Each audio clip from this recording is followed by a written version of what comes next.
Welcome back, looters. I am your host on Tick to Loot, the channel where we turn ticks into treasure. Today we are on lesson 1.1 of Unit 1. What is Forex?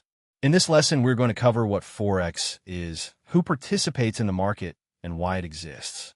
By the end of this video, you will understand the basics of Forex trading. So what is Forex? Forex stands for foreign exchange, which is a market where currencies are bought and sold. Think of it like exchanging money when you travel abroad. You need to exchange your money to buy things in the local currency.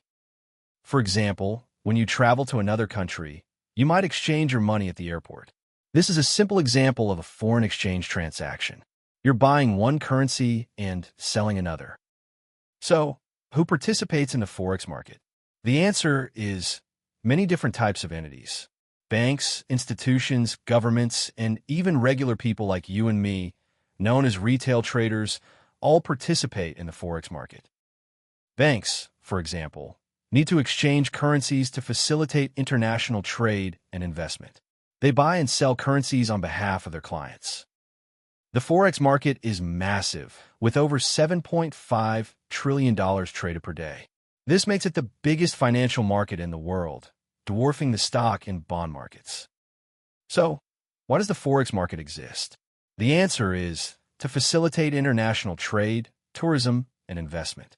When countries trade goods and services, they need to exchange currencies to settle the transactions. For example, when a company in the U.S. imports goods from China, it needs to pay for those goods in Chinese yuan. To do this, it needs to exchange its U.S. dollars for yuan. Another important fact about the Forex market is that it's decentralized. This means that there's no single exchange or physical location where all trades take place. Instead, trades happen globally 24 hours a day, 5 days a week. This allows traders from all over the world to participate in the market at any time, as long as there's a buyer and a seller willing to trade.